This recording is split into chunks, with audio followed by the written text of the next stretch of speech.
എല്ലാവർക്കും നമസ്കാരം. Make it റിയലിൻ്റെ പുതിയൊരു വീഡിയോയിലേക്ക് ഏവർക്കും സ്വാഗതം. ഇപ്പം നമ്മുടെ തംബ്നെയിലിൽ പറയുന്ന പോലെ 3-ൽ നിന്നും തുടങ്ങാം. നമുക്കറിയാം നമ്മുടെ PSC ഇടയ്ക്കിടയ്ക്ക് ചോദ്യങ്ങളുടെ പാറ്റേൺ ഒക്കെ മാറ്റിക്കൊണ്ടിരിക്കുകയാണ്. അപ്പോൾ ഈ അടുത്തായിട്ട് നടന്നിട്ടുള്ള എല്ലാ പരീക്ഷകളിലും SCERT ബേസ് ചെയ്തിട്ടുള്ള ക്വസ്റ്റ്യൻസുകളും നമുക്ക് കാണാൻ സാധിക്കുന്നതാണ്. അപ്പോൾ ഒരിടയ്ക്ക് ചില ക്വസ്റ്റ്യൻസ് നോക്കുമ്പോൾ നമുക്ക് അത് ഏത് റാങ്ക് ഫയലിൽ നിന്നാണെന്ന് പോലും മനസ്സിലാവാൻ പറ്റാത്ത സാഹചര്യം ഉണ്ടായിരുന്നു. അങ്ങനെയാണ് പല ടെക്സ്റ്റ് ബുക്കുകൾ റെഫർ ചെയ്തപ്പോൾ അതിൽ കിടക്കുന്ന ചോദ്യങ്ങളാണ് PSC ചോദിച്ചതെന്ന് നമുക്ക് മനസ്സിലാക്കാൻ സാധിച്ചത്. ഇവിടെ നമുക്ക് LP UP exam, LDC, LGS ഒക്കെ PSC ഇപ്പോൾ വിജ്ഞാപനം പുറപ്പെടുവിക്കാൻ പോവുകയാണ്. ചിലതിൻ്റെയൊക്കെ നോട്ടിഫിക്കേഷൻ വന്നു കഴിഞ്ഞു. അപ്പോൾ SCERT ബേസ് ചെയ്തിട്ടുള്ള ക്വസ്റ്റ്യൻസ് നമ്മൾ റിവിഷൻ നടത്തേണ്ടതും ഇനിയിപ്പോൾ കുറേ നാളായിട്ട് പഠിക്കാത്തവരാണെന്നുണ്ടെങ്കിൽ പഠിക്കേണ്ടതും അത്യാവശ്യമാണ്. അപ്പോൾ അത്തരം ആളുകൾക്ക് വേണ്ടിയിട്ടാണ് ഈ വീഡിയോ ഞാൻ തയ്യാറാക്കിയിരിക്കുന്നത്. 3-ൽ നിന്നും തുടങ്ങാം. 3-ാം ക്ലാസ്സിലെ EVS പാഠഭാഗങ്ങളിൽ നിന്ന് വരുന്ന ക്വസ്റ്റ്യനാണ് ഞാനിവിടെ നിങ്ങൾക്കായിട്ട് പ്രിപ്പയർ ചെയ്തിരിക്കുന്നത്. അപ്പോൾ 3-ാം ക്ലാസ് എന്ന് പറയുന്നത് ബേസാണ്, ഏറ്റവും ബേസിൽ നിന്നാണ് തുടങ്ങുന്നത്. അവരുടെ ടെക്സ്റ്റ് ബുക്കുകളിൽ കുറച്ച് ക്വസ്റ്റ്യൻസ് ഉണ്ട്. ഈ ക്വസ്റ്റ്യൻസ് എല്ലാം തന്നെ നമുക്ക് അറിയാവുന്നതും നമ്മൾ ചെറിയ ക്ലാസ്സുകളിൽ പഠിച്ചിട്ടുള്ളതൊക്കെയാണ്. അപ്പോൾ ഒരു റിവിഷൻ പോലെ നമുക്ക് തുടങ്ങി വയ്ക്കാം. അത് നമുക്ക് മറന്നിരിക്കുന്നതാണെങ്കിൽ ഒന്ന് ഓർത്തെടുക്കാം. പരീക്ഷയ്ക്ക് വേണ്ടിയിട്ട് റിവിഷൻ നടത്താം, നല്ല മാർക്ക് സ്കോർ ചെയ്യാം. അതിന് ഏറ്റവും താഴ്ന്ന ക്ലാസ്സുകളിൽ നിന്ന് തന്നെ നമുക്ക് തുടങ്ങാം. 3-ാം ക്ലാസ്സിലെ ആദ്യത്തെ പാഠം വരുന്നത് സസ്യലോകത്തെ അടുത്തറിയാം എന്ന് പറഞ്ഞ ഒരു ചാപ്റ്ററാണ്. അപ്പോൾ അതിൽ നമുക്ക് പഠിക്കേണ്ട പോയിന്റുകൾ അല്ലെങ്കിൽ പ്രതീക്ഷിക്കാവുന്ന ക്വസ്റ്റ്യൻസ്, നമുക്കറിയാവുന്ന ഒരു കാര്യമാണ്. ഏതൊരു പരീക്ഷ എടുത്താലും ഏറ്റവും എളുപ്പമുള്ള ചോദ്യം മുതൽ നമുക്ക് ആർക്കും അത്ര പിടികിട്ടാത്ത രീതിയിലുള്ള ചോദ്യങ്ങൾ വരെ PSC ചോദിക്കാറുണ്ട്. അപ്പോൾ അത്തരത്തിൽ ഏറ്റവും സിമ്പിൾ ആയിട്ടുള്ള ആ ചോദ്യങ്ങളാണ് ഈ വീഡിയോയിൽ ഞാൻ ഉൾപ്പെടുത്തിയിരിക്കുന്നത്. കാരണം ഞാൻ പറഞ്ഞു കഴിഞ്ഞു, ഏറ്റവും ബേസായിട്ട് 3-ാം ക്ലാസ്സിൽ നിന്നാണ് നമ്മൾ തുടങ്ങുന്നത്. അപ്പോൾ അത്തരത്തിൽ ഏറ്റവും എളുപ്പത്തിൽ എല്ലാവർക്കും കിട്ടാവുന്ന രീതിയിലുള്ള ഉത്തരങ്ങൾ പ്രതീക്ഷിക്കാവുന്ന ചോദ്യങ്ങളാണ് ഞാനിതിൽ ഉൾപ്പെടുത്തിയിരിക്കുന്നത്. അപ്പോൾ ആദ്യം സസ്യലോകത്തെ അടുത്തറിയാമെന്ന് പറയുന്ന പാഠഭാഗമാണ്. അതിൽ ആദ്യമായിട്ട് മുള എന്ന് പറയുന്ന സസ്യത്തെക്കുറിച്ചാണ് നമ്മൾ പഠിക്കാൻ പോകുന്നത്. മുള പുൽവർഗത്തിൽപ്പെട്ട ഏറ്റവും വലിയ സസ്യമാണ് മുള. അതുപോലെ തന്നെ മുളയുടെ പ്രത്യേകത, മുള ഒരിക്കൽ മാത്രം പൂക്കുകയും ഇനി അത് പൂത്ത് കഴിഞ്ഞിട്ടുണ്ടെങ്കിൽ പൂർണ്ണമായിട്ടും നശിച്ചു പോവുകയും ചെയ്യുന്നു. മുളയുടെ വിത്തിനെ മുളയരി എന്നാണ് പറയുന്നത്. മുളയരി, ഈ മുളയരി ഔഷധ ഗുണമുള്ള ഒരു ഭക്ഷണമായിട്ട് നമ്മൾ ഉപയോഗിക്കുന്നുണ്ട്. അപ്പോൾ മുളയെക്കുറിച്ചാണ് നമ്മൾ പറഞ്ഞത്. അതിൽ പ്രതീക്ഷിക്കാവുന്നൊരു ചോദ്യം പുല്ല് വർഗത്തിൽപ്പെട്ട ഏറ്റവും വലിയ സസ്യമാണ് മുള എന്നുള്ളതാണ്. അത് മുൻകാലങ്ങളിൽ PSC ചോദിച്ചിട്ടുള്ള ചോദ്യം കൂടിയാണ്. മുളയുടെ വിത്താണ് മുളയരി എന്ന് പറയുന്നത്. ഇനി സസ്യത്തെക്കുറിച്ചുള്ള പാഠഭാഗമാണ് സസ്യലോകത്തെ അടുത്തറിയാമെന്ന് പറയുന്നത്. അതുകൊണ്ട് അതിൽ ഉൾപ്പെടുത്തിയിരിക്കുന്നത് കുറച്ച് സസ്യങ്ങളെക്കുറിച്ചുള്ള കാര്യങ്ങളാണ്. 12 വർഷത്തിലൊരിക്കൽ മാത്രം വിരിയുന്ന പൂവ് നമുക്ക് എല്ലാവർക്കും അറിയാവുന്നതാണ് അല്ലേ, നമ്മുടെ മൂന്നാറിൽ വിരിയുന്ന നീലക്കുറിഞ്ഞി. അതുപോലെ ലോകത്തിലെ ഏറ്റവും വലിയ പൂവ് റഫ്ലേഷ്യ. ഇതെല്ലാം ഈ പാഠഭാഗത്തു നിന്നും വന്നിട്ടുള്ള ചോദ്യങ്ങളാണ്. ഇത് 3-ാം ക്ലാസ്സിലെ ടെക്സ്റ്റ് ബുക്കുകളിൽ അതുപോലെ തന്നെ കിടക്കുന്നുണ്ട്. ജസ്റ്റ് ഒന്ന് റിവിഷൻ ചെയ്യുന്നതിന് വേണ്ടി മാത്രമാണ് ഞാൻ ഈ ചോദ്യങ്ങൾ ഇവിടെ പറയുന്നത്. അതുപോലെ ചെടികൾ സ്വന്തമായിട്ട് ആഹാരം നിർമ്മിക്കുന്നവയാണ്.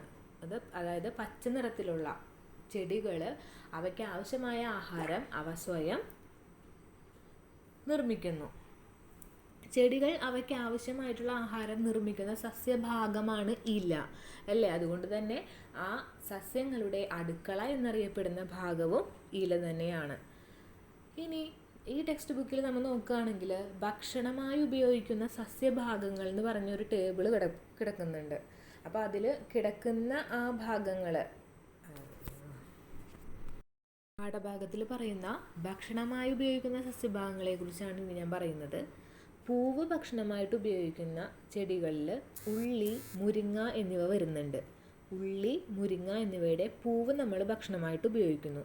അതുപോലെ കായ ഭക്ഷണമായി ഉപയോഗിക്കുന്ന ഒരുപാട് സസ്യങ്ങളെ നമുക്കറിയാം. പപ്പായ, മത്തൻ തുടങ്ങിയവയെല്ലാം. ഇനി ഇലയാണ് ഭക്ഷണമായി ഉപയോഗിക്കുന്നതെങ്കിൽ അത് ഏതൊക്കെ ചെടിയുടേതാണ്? ചീര, തകര, ഇതെല്ലാം നമ്മൾ ഇലയാണ് ഭക്ഷണമായിട്ട് ഉപയോഗിക്കുന്നത്. അതുപോലെ തണ്ട്, ചീര, ചേമ്പ്, കരിമ്പ്, ഇതിൻ്റെയൊക്കെ തണ്ടാണ് നമ്മൾ ആഹാരമായിട്ട് ഉപയോഗിക്കുന്നത്. കിഴങ്ങ് ഭക്ഷണമായിട്ട് ഉപയോഗിക്കുന്നത് ഏതൊക്കെ ചെടിയുടേതാണ്? മരച്ചീനി, മധുരക്കിഴങ്ങ് തുടങ്ങിയവയുടേതാണ്. പിന്നീട് അങ്ങോട്ട് ചെടിയുടെ ഓരോ ഭാഗങ്ങളെക്കുറിച്ചും അവയുടെ ധർമ്മങ്ങളെക്കുറിച്ചുമാണ് പാഠഭാഗത്തിൽ പറയുന്നത്. വേരുകളും അവയുടെ ഉപയോഗങ്ങളും. അതിൽ നമുക്കറിയാം, പല ചെടികളുടെയും വേരുകൾ ഔഷധമായും കൗതുക വസ്തുക്കൾ നിർമ്മിക്കുന്നതിനും ഭക്ഷണമായിട്ടുമൊക്കെ ഉപയോഗിക്കുന്നുണ്ട്. അതിൽ ഔഷധമായിട്ട് ഉപയോഗിക്കുന്ന വേരുകളാണ് കുറുന്തോട്ടി, രാമച്ചം തുടങ്ങിയവ. കൗതുക വസ്തുക്കൾ നിർമ്മിക്കാൻ ഉപയോഗിക്കുന്നത് ഈ തേക്ക്, കാപ്പി, ഈട്ടി തുടങ്ങിയവയുടെയൊക്കെ വേരുകൾ കൗതുക വസ്തുക്കളായിട്ട് നമ്മൾ നിർമ്മിക്കുന്നു. കപ്പ, മധുരക്കിഴങ്ങ് ഇവയെല്ലാം തന്നെ ഭക്ഷണമായിട്ട് ഉപയോഗിക്കുന്ന വേരുകളാണ്. അപ്പോൾ നമ്മൾ സസ്യലോകത്തെ അടുത്തറിയാമെന്ന് പറയുന്ന പാഠത്തിലെ കുറച്ച് കാര്യങ്ങളാണ് ഇതുവരെ ഡിസ്കസ് ചെയ്തത്. അടുത്തത് നമ്മൾ കുഴിയാന മുതൽ കൊമ്പനാന വരെ എന്ന് പറയുന്ന പാഠഭാഗവുമായി ബന്ധപ്പെട്ടുള്ള കുറച്ച് കാര്യങ്ങളാണ് പറയാൻ പോകുന്നത്. ഈ പാഠഭാഗത്തിൽ പറയുന്നത് ആഹാര രീതി, അതുപോലെ ജീവികൾ ഇരപിടിക്കാനായിട്ട് ഉപയോഗിക്കുന്ന തന്ത്രങ്ങൾ, രക്ഷപ്പെടാൻ ഉപയോഗിക്കുന്ന തന്ത്രങ്ങൾ, സഞ്ചാര രീതികൾ, ഇവയെക്കുറിച്ചെല്ലാമാണ് ഈ രണ്ടാമത്തെ പാഠഭാഗത്തിൽ പറയുന്നത്. ആഹാര രീതി എന്ന് പറയുമ്പോൾ നമുക്കറിയാം, ചില ജീവികൾ സസ്യാഹാരം മാത്രം കഴിക്കുന്നവയുണ്ട്, ചില ജീവികൾ മാംസാഹാരം മാത്രം കഴിക്കും, ചിലവർ രണ്ടും കഴിക്കും. അപ്പോൾ സസ്യം മാത്രം കഴിക്കുന്നവരെ സസ്യാഹാരികളെന്നും മാംസം മാത്രം കഴിക്കുന്നവരെ മാംസാഹാരികളെന്നും രണ്ടും കഴിക്കുന്നവരെ മിശ്രാഹാരികളെന്നും പറയുന്നുണ്ട്. ഇരപിടിക്കാൻ പല ജീവികളും പല തന്ത്രങ്ങളാണ് ഉപയോഗിക്കുന്നത്. ഓന്ത് നാവ് ഉപയോഗിക്കുന്നു, ചിലന്തി വല ഉപയോഗിക്കുന്നു, മരം കൊത്തി അതിൻ്റെ ചുണ്ടുകൾ പ്രയോജനപ്പെടുത്തി മരങ്ങളിൽ നിന്നും മറ്റും ഇരപിടിക്കുന്നു. താറാവിൻ്റെ പരന്ന ചുണ്ടുകൾ വെള്ളത്തിലും മറ്റുമുള്ള ചെറുജീവികളെ അരിച്ചരിച്ച് എടുക്കുന്നതിന്, അതിൻ്റെ വായിലേക്ക് എടുക്കുന്നതിന് വേണ്ടിയിട്ട് ഉപയോഗിക്കുന്നുണ്ട്. കുഴിയാന മണ്ണിൽ കുഴി ഉപയോഗിച്ച് ഇരപിടിക്കുന്നു. അപ്പോൾ ഇത്തരത്തിൽ പല ജീവികളും പല മെത്തേഡിലൂടെ ഇരപിടിക്കുന്നു എന്നുള്ളത് ഈ പാഠഭാഗത്തിലൂടെ പഠിക്കാനുണ്ട്. അതുപോലെ പല ജീവികളും രക്ഷപ്പെടാൻ ഉപയോഗിക്കുന്ന മെത്തേഡുകളും പലതാണ്. ഓന്ത് ശത്രുക്കളിൽ നിന്നും രക്ഷപ്പെടുന്നതിന് വേണ്ടിയിട്ട് നിറം മാറുന്നു. മുള്ളൻ പന്നി അതിൻ്റെ മുള്ളുപയോഗിച്ചാണ് ശത്രുക്കളിൽ നിന്നും രക്ഷപ്പെടുന്നത്. കണവ അഥവാ സ്ക്വിഡ് മഷി ഉപയോഗിക്കുന്നു, വെള്ളത്തിൽ മഷി കലക്കിയിട്ട് രക്ഷപ്പെടുന്നു. തേരട്ട ചക്രം പോലെ ചുരുണ്ട് ശത്രുക്കളിൽ നിന്നും രക്ഷപ്പെടുന്നു. ഒച്ച അതിൻ്റെ ഷെല്ലിലേക്ക് ഒളിച്ച് രക്ഷപ്പെടുന്നു, ആമയെപ്പോലെ. പല്ലി വാല് മുറിക്കുന്നു. ഇത്തരത്തിൽ പല മെത്തേഡ് ഉപയോഗിക്കുന്നു. ഇതെല്ലാം നമുക്ക് കോമൺ ആയിട്ട് അറിയാവുന്ന കാര്യമാണ്. പാഠപുസ്തകത്തിൽ പ്രത്യേകിച്ച് ആൻസർ സഹിതം കൊടുത്തേക്കുന്നതിൻ്റെ പേരിൽ മാത്രം ഒരു റിവിഷനായിട്ട് മാത്രമാണ് ഞാനത് നിങ്ങൾക്ക് മുമ്പിൽ അവതരിപ്പിക്കുന്നത്. അതുപോലെ സഞ്ചാര രീതികൾ, ഇഴഞ്ഞ്, നടന്ന്, പറന്ന്, അതെല്ലാം തന്നെ ഈ പാഠഭാഗത്തിൽ വരുന്നതാണ്. അടുത്തതായി വരുന്നതാണ് പവിഴപ്പുറ്റുകൾ. ഈ പവിഴപ്പുറ്റുകളെക്കുറിച്ച് ചോദിക്കാവുന്നൊരു ചോദ്യമാണ്. കടലിലെ മഴക്കാട് എന്നറിയപ്പെടുന്നത് ഈ പവിഴപ്പുറ്റുകളാണ്. കടലിലെ മഴക്കാടുകൾ അത് പവിഴപ്പുറ്റുകളാണ്. പിന്നീട് 3ാം ക്ലാസ്സിലെ പാഠപുസ്തകത്തിൽ നോക്കിയാൽ നമുക്കറിയാം, ജലത്തെക്കുറിച്ച്, ജലസ്രോതസ്സുകളെക്കുറിച്ച് പറയുന്ന പാഠമുണ്ട്. അതുപോലെ വൃത്തി നമ്മുടെ ശക്തി, അതിൽ രോഗങ്ങളെക്കുറിച്ചാണ് പറയുന്നത്. രോഗങ്ങൾ എന്ന് പറയുമ്പോൾ നമുക്ക് PSCയിൽ പഠിക്കാൻ തന്നെയുള്ളൊരു ടോപ്പിക്കാണ് രോഗങ്ങളും രോഗകാരികളും. അതിൻ്റെ സ്റ്റാർട്ടിങ് SCERT ബേസ് ചെയ്തിട്ടുള്ള സ്റ്റാർട്ടിങ് വരുന്നത് 3ാം ക്ലാസ്സിൽ നിന്നാണ്. നമുക്ക് പഠിക്കാനുള്ള ചോദ്യങ്ങൾ ഉൾപ്പെടുന്ന ആ ഒരു പോർഷൻ വരുന്നത് 3ാം ക്ലാസ്സിലെ 4ാമത്തെ ചാപ്റ്റർ ആയിട്ടുള്ള വൃത്തി നമ്മുടെ ശക്തി എന്ന് പറയുന്ന പാഠഭാഗത്തു നിന്നാണ്. ഇതിൽ കൊതുക് മൂലം ഉണ്ടാകുന്ന രോഗങ്ങളെക്കുറിച്ച് പറയുന്നുണ്ട്. മലേറിയ, ഡെങ്കിപ്പനി, ചിക്കൻ ഗുനിയ, ഇതെല്ലാം തന്നെ കൊതുക് മൂലം ഉണ്ടാകുന്ന രോഗങ്ങളാണ്. ഇനി ഈച്ച പരത്തുന്ന രോഗങ്ങളാണ് വയറിളക്കം, കോളറ. എലിയിലൂടെ എലിപ്പനി, പ്ലേഗ് തുടങ്ങിയ രോഗങ്ങളും വരുന്നു. ഡ്രൈ ഡേ നമ്മൾ ആചരിക്കുന്നത് 7 ദിവസം കൂടുമ്പോഴാണ്. കൊതുക് നശിക്കുന്നതിന് വേണ്ടിയിട്ടാണ് ഡ്രൈ ഡേ നമ്മൾ നടത്തുന്നത്. ഡ്രൈ ഡേ 7 ദിവസം കൂടുമ്പോൾ നമ്മൾ നടത്തുന്നു. അതെന്താണെന്ന് വെച്ചിട്ടുണ്ടെങ്കിൽ കൊതുകിൻ്റെ മുട്ട വിരിയാനായിട്ട് 7 ദിവസം എടുക്കും. അപ്പോൾ 8ാമത്തെ ദിവസം അല്ലെങ്കിൽ 7 ദിവസം കൂടുമ്പോൾ നമുക്ക് ചുറ്റും കെട്ടിക്കിടക്കുന്ന വെള്ളം, ചിരട്ട, ടയർ തുടങ്ങിയ അതുപോലെ ചെടിച്ചട്ടി തുടങ്ങിയവയിലൊക്കെ വെള്ളം കെട്ടിക്കിടക്കുന്നുണ്ടെങ്കിൽ അത് നമ്മൾ മാറ്റി കളയേണ്ടതാണ്. അതിലെല്ലാം കൊതുക് മുട്ടയിട്ടിട്ടുണ്ടാവും. 7 ദിവസം കൂടുമ്പോൾ ഈ കൊതുകിൻ്റെ മുട്ട വിരിയും. അപ്പോൾ 7 ദിവസത്തിനുള്ളിൽ നമ്മളിത് വൃത്തിയാക്കുകയാണെന്നുണ്ടെങ്കിൽ കൊതുകിൻ്റെ ആ ഒരു വർധനവ് നമുക്ക് തടയാൻ സാധിക്കും. അപ്പോൾ 7 ദിവസത്തിനൊരിക്കൽ കൊതുകിനെ നശിപ്പിക്കുന്നതിന് വേണ്ടിയിട്ടാണ് നമ്മൾ ഡ്രൈ ഡേ ആചരിക്കുന്നത്. ഇനി വെള്ളത്തിലൂടെ പകരുന്ന ഒരുപാട് രോഗങ്ങളുണ്ട്. വയറിളക്കം, വയറുകടി, മഞ്ഞപ്പിത്തം, കോളറ, ടൈഫോയിഡ് തുടങ്ങിയ രോഗങ്ങൾ നമ്മൾ വെള്ളത്തിലൂടെ, അതായത് വൃത്തിയില്ലാത്ത വെള്ളം കുടിക്കുന്നത് മൂലവും ഒക്കെ പകരുന്ന രോഗങ്ങളാണ്.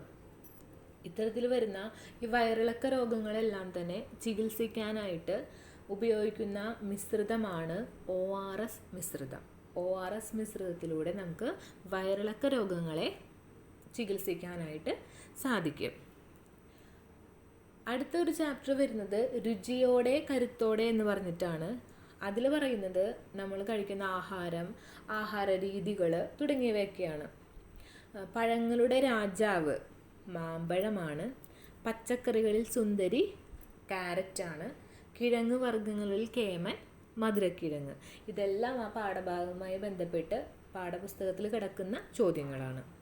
ഇനി ഒരു കടങ്കഥ. നമുക്കറിയാം PSC മലയാളം എന്ന് പറയുന്ന ഒരു വിഷയത്തിൽ കടങ്കഥകൾ, പഴഞ്ചൊല്ലുകൾ, ശൈലികൾ ഇതെല്ലാം ഉൾപ്പെടുത്താറുണ്ട്. അപ്പോൾ ഈ പാഠഭാഗത്തിലുള്ളൊരു കടങ്കഥയാണ് നിങ്ങൾക്ക് ഞാൻ പരിചയപ്പെടുത്തുന്നത്.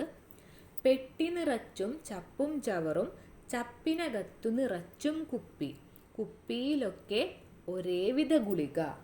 ഇതാണ് കടങ്കഥ. എന്താണ്?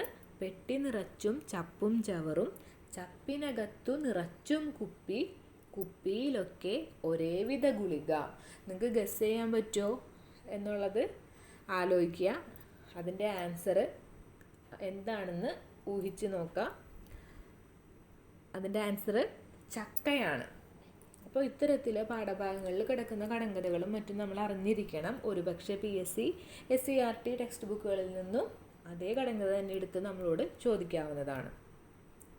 അതേപോലെ നമ്മുടെ പഞ്ചേന്ദ്രിയങ്ങൾ, അല്ലെ 5 ഇന്ദ്രിയങ്ങളാണ്. അതേതൊക്കെയാണ്? കണ്ണ്, മൂക്ക്, നാക്ക്, ചെവി, ത്വക്ക്. അപ്പോൾ ഇത്രയും കാര്യങ്ങളാണ് രുചിയോടെ കരുത്തോടെ എന്ന് പറയുന്ന പാഠഭാഗത്തിൽ നിന്നും നമുക്ക് കണ്ടെത്താൻ കഴിയുന്ന നമുക്ക് ആവശ്യമായിട്ടുള്ള ചോദ്യങ്ങൾ. അതിനുശേഷം വരുന്നതാണ് നന്മ വിളയിക്കും കൈകൾ എന്ന് പറയുന്നത്. അതിൽ ഈ തൊഴിൽ ചെയ്യുന്നവർ, തൊഴിലിന് വേണ്ടിയിട്ട് ഉപയോഗിക്കുന്ന ഉപകരണങ്ങൾ ഇതെല്ലാമാണ് വരുന്നത്.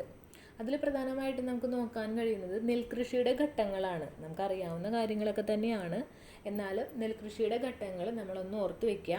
നിലമൊരുക്കൽ, വിത്ത് വിതയ്ക്കൽ, ഞാറ് നടൽ, വെള്ളവും വളവും നൽകൽ, കള പറിക്കൽ, നെല്ല് കൊയ്യൽ, കറ്റമെതിക്കൽ. ഇത്രയുമാണ് നെൽകൃഷിയുടെ ഘട്ടങ്ങൾ. ഒന്നുകൂടി പറയാം. നിലമൊരുക്കൽ, വിത്ത് വിതയ്ക്കൽ, ഞാറ് നടൽ, വെള്ളവും വളവും നൽകൽ, കള പറിക്കൽ, നെല്ല് കൊയ്യൽ, കറ്റമെതിക്കൽ. പിന്നെ ഇതിൽ തൊഴിലുമായി ബന്ധപ്പെട്ട ഉപകരണങ്ങൾ, അവയുടെ ഉപയോഗങ്ങൾ ഇതെല്ലാം തന്നെ നമുക്ക് കോമൺ ആയിട്ട് അറിയാവുന്ന കാര്യങ്ങളാണ്. ഇത്രയും നേരം പറഞ്ഞതും നമുക്കറിയാവുന്ന കാര്യങ്ങൾ തന്നെയാണ്. ഇനി ആർക്കെങ്കിലും എന്തെങ്കിലും മറന്നു കിടക്കുന്ന ഒരു പോയിന്റ് ആണെങ്കിൽ അത് ഓർത്തെടുക്കാനായിട്ട് ഈ വീഡിയോയിലൂടെ കഴിയണം. അതുകൊണ്ടാണ് ഇത്രയും എളുപ്പമുള്ള ഒരു ടോപ്പിക്ക് പോലും എടുത്ത് വീഡിയോ ചെയ്യുന്നത്. അപ്പോൾ എല്ലാവർക്കും ഈ വീഡിയോ ഉപകാരപ്പെടട്ടെ. 3ാം ക്ലാസ്സിലെ പാഠഭാഗങ്ങൾ കഴിഞ്ഞിട്ടില്ല. ഇതിൻ്റെ 2ാം ഭാഗം വരുന്നുണ്ട്. അപ്പോൾ ഈ വീഡിയോ മാക്സിമം എല്ലാവരും കേൾക്കുക, കാണുക. ഇതിൽ നിന്നും ഒരു ചോദ്യമെങ്കിലും നിങ്ങൾക്ക് ഉപകാരപ്പെടട്ടെ എന്ന് ആശംസിക്കുന്നു. Thanks for watching. Like and subscribe for more videos.